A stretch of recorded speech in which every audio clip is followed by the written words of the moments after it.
kelainan pada saraf tepi bisa mulai dari merasakan seperti kesemutan, ditusuk-tusuk, atau bahkan malah tidak merasakan sama sekali. Dan ini juga berbahaya pada seorang penyandang diabetes karena misalkan terinjak paku atau terinjak barang yang tajam, maka dia tidak merasakan dan terjadilah luka yang tentunya akan membawa komplikasi lebih lanjut.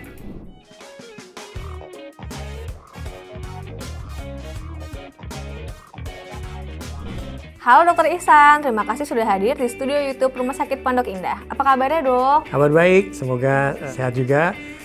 Terima kasih telah mengundang saya untuk datang di studio YouTube Rumah Sakit Pondok Indah. Nah, sebelum kita mulai, sapa para viewers YouTube dulu yuk dok. Oke, salam kenal. Perkenalkan, nama saya Dr. M. Ihsan Mukoagung, spesialis penyakit dalam, konsultan endokrinologi, metabolik, dan diabetes.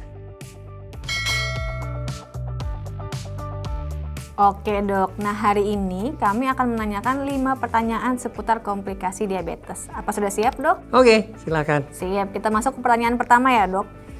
Dok, apa semua penyandang diabetes itu bisa mengalami komplikasi diabetes? Mengapa ya dok? Ya, diabetes sendiri adalah suatu kondisi di mana terjadi peningkatan kadar gula darah secara menahun.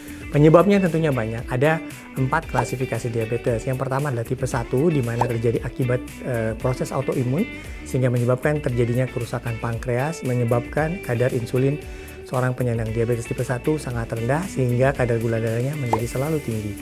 Pada tipe 2, umumnya terkait dengan lifestyle pasien obesitas ataupun lifestyle kurang baik yang menyebabkan terjadinya resistensi insulin. Jadi kerja insulin menjadi berat dan pada jangka panjang pankreasnya menjadi lelah dan terjadilah penurunan produksi dari insulin dan akhirnya seorang penyandang diabetes tipe 2 mengalami peningkatan kadar gula darah. Tipe ketiga adalah tipe spesifik yang biasa disebabkan oleh sebab khusus seperti gangguan hormon lain, penggunaan obat tertentu, kemudian hal-hal lain yang mengganggu kerja pankreas ataupun akibat kondisi genetik tertentu. Yang keempat adalah gestasional diabetes yang terjadi hanya pada saat kehamilan dan ketika kehamilan selesai umumnya kadar gula darahnya normal. Oke dok, nah kita masuk ke pertanyaan kedua ya dok. Halo dok, apa saja komplikasi diabetes yang dapat terjadi? Baik, seperti yang telah sampaikan, kadar gula yang tinggi tadi dapat menyebabkan kerusakan pada pembuluh darah, di mana bisa pada pembuluh darah besar atau yang kita sebut sebagai macrovascular complication, seperti contoh yang terjadi kerusakan pada pembuluh darah jantung, pada pembuluh darah otak, ataupun pada pembuluh darah di perifer atau di bagian tepi, yaitu di kaki. Kerusakan pada pembuluh darah besar yang saya sampaikan di jantung itu bisa menyebabkan penyempitan pembuluh darah pada jantung dan juga bisa berakibat pada penyumbatan ataupun serangan jantung. Pada pembuluh darah otak kita bisa menyebabkan kerusakan pada pembuluh otak dan bisa menyebabkan sumbatan atau yang kita kenal sehari-hari sebagai stroke. Kemudian pada pembuluh darah besar yang ada di kaki, apabila terjadi hambatan, maka bisa terjadi penyumbatan yang kita kenal sebagai peripheral arterial disease, atau mungkin sehari-hari sering kita lihat kakinya menghitam atau terjadi penyumbatan aliran sehingga mengganggu proses penyembuhan pada kaki. Nah, pada pembuluh darah kecil atau yang kita sebut microvascular complication bisa terjadi kerusakan pada organ mata yang kita sebut sebagai diabetic retinopathy, pada organ ginjal yang kita sebut diabetic nephropathy, dan juga pada saraf-saraf tepi atau yang kita sebut sebagai diabetic neuropathy. Kita mengetahui retina adalah bagian belakang dari mata yang berfungsi sebagai layar untuk menangkap bayangan yang dilihat oleh seseorang. Nah, kalau terjadi kerusakan pembuluh darah pada bagian retina, maka bisa menyebabkan saraf-saraf yang di bagian belakang mata mengalami kerusakan. Dan pada kondisi yang paling berat bisa menyebabkan kebutaan. Nah, pada ginjal sendiri bisa terjadi kerusakan pada ginjal dan awalnya biasanya terjadi bocornya protein yang lolos dalam air seni. Pada tahapan yang lebih lanjut, ini bisa menyebabkan penurunan fungsi ginjal dan berakhir pada gagal ginjal atau penyakit ginjal kronis yang bisa pada suatu saat membawa seseorang dalam keadaan yang memerlukan terapi pengganti ginjal seperti salah satunya adalah hemodialisis atau cuci darah. Di samping itu, pada saraf-saraf tentunya bisa banyak yang terjadi. Kelainan pada saraf tepi bisa mulai dari merasakan seperti kesemutan, merasa seperti ada yang ditusuk-tusuk, atau bahkan malah tidak merasakan sama sekali. Dan ini juga berbahaya pada seorang penyandang diabetes karena misalkan terinjak paku atau terinjak barang yang tajam, maka dia tidak merasakan dan terjadilah luka yang tentunya akan membawa komplikasi lebih lanjut. Selain dari beberapa komplikasi yang telah saya sebutkan tadi, secara bersama-sama kerusakan pada pembuluh darah besar dan pembuluh darah kecil bisa terjadi pada kaki. Oleh karena itu kita sering mengenal komplikasi pada kaki yang kita sebut sebagai diabetic foot complication. Pada kondisi di mana kadar gula darah tidak terkendali dan kemudian aliran darah ke kaki tidak baik sehingga terjadi gangguan aliran pembuluh darah, tentunya bisa menyebabkan proses penyembuhan luka menjadi tidak sempurna. Di samping itu, ketika seorang penyandang diabetes dengan neuropati, dia tidak bisa merasakan adanya luka ataupun adanya cedera pada kakinya, dia akan menambah luka itu menjadi lebih besar dan akhirnya luka menjadi sulit sembuh. Pada prinsipnya, kalau terjadi komplikasi yang kompleks pada luka di kaki, maka perlu penanganan yang lebih menyeluruh dan juga intensif, di mana kita harus mengendalikan kadar gulanya, mengendalikan infeksinya, kemudian mengendalikan vaskular atau aliran darah yang menuju ke daerah luka, dan juga melakukan beberapa tindakan untuk supaya lukanya tidak menjadi parah, seperti offloading, jadi tidak memberikan beban pada luka, dan juga memberikan edukasi yang memadai agar seorang penyandang diabetes dengan luka di kaki dapat menjalani pengobatan dan mengalami penyembuhan yang lebih baik.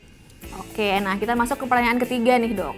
Dok, bagaimana cara agar komplikasi diabetes itu dapat dicegah? Baik, terima kasih. Ada 5 hal yang perlu dikerjakan. Yang pertama adalah edukasi diabetes yang memadai. Kemudian seorang penyandang diabetes harus juga melakukan pengaturan pola makan atau yang kita sebut sebagai terapi nutrisi medis. Yang ketiga adalah seorang penyandang diabetes harus melakukan aktivitas fisik dan olahraga secara rutin sesuai dengan anjuran.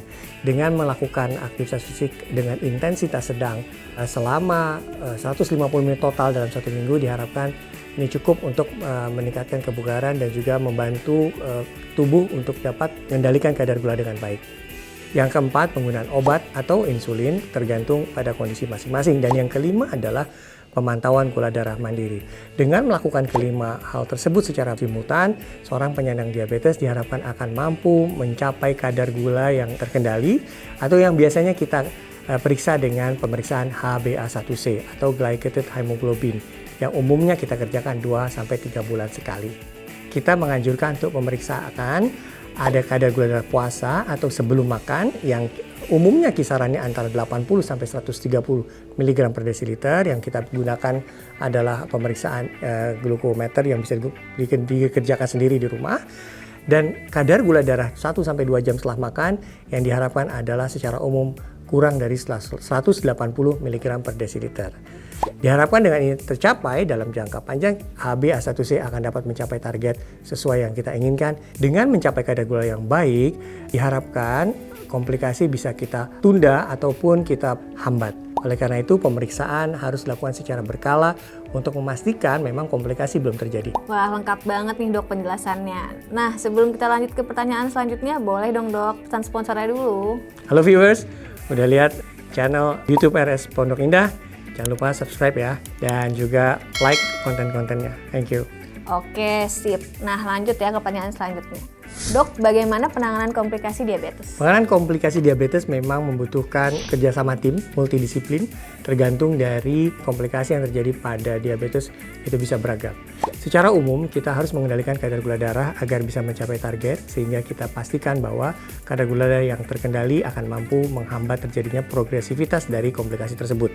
Di lain pihak, kita juga akan mengendalikan faktor-faktor penyerta seperti adanya hipertensi, tekanan darah harus terkendali, dan juga kadar kolesterol harus mencapai kisaran angka tertentu yang dianjurkan.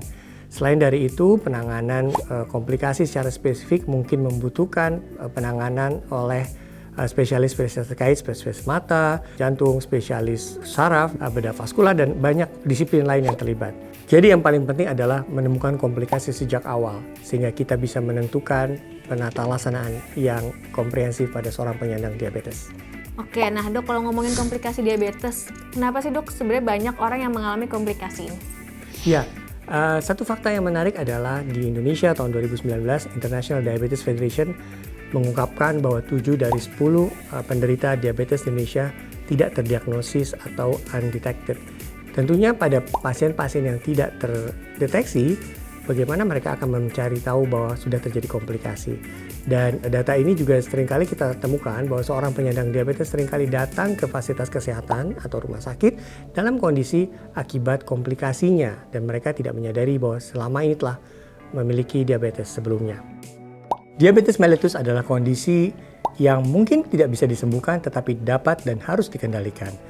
Dengan melakukan 5 pilar penata laksanaan diabetes yang baik, yaitu meliputi edukasi, terapi nutrisi medis, kemudian latihan jasmani dan aktivitas fisik, penggunaan obat dan insulin secara tepat, dan pemantauan gula darah mandiri diharapkan kita mampu mengendalikan kadar gula darah. Tentunya tidak hanya itu, kita juga harus mengendalikan penyakit-penyakit yang menyertai yang ada pada seorang penyandang diabetes. Dengan melakukan itu semua, kita harapkan kita dapat mengendalikan bukan hanya saja kadar gula darahnya, tetapi lebih jauh lagi mencegah komplikasi sejak awal. Oke, segitu dulu dari saya ya. Kalau ada yang masih mau dibahas lagi tentang diabetes, silakan tulis di komen below. Thank you. Bye.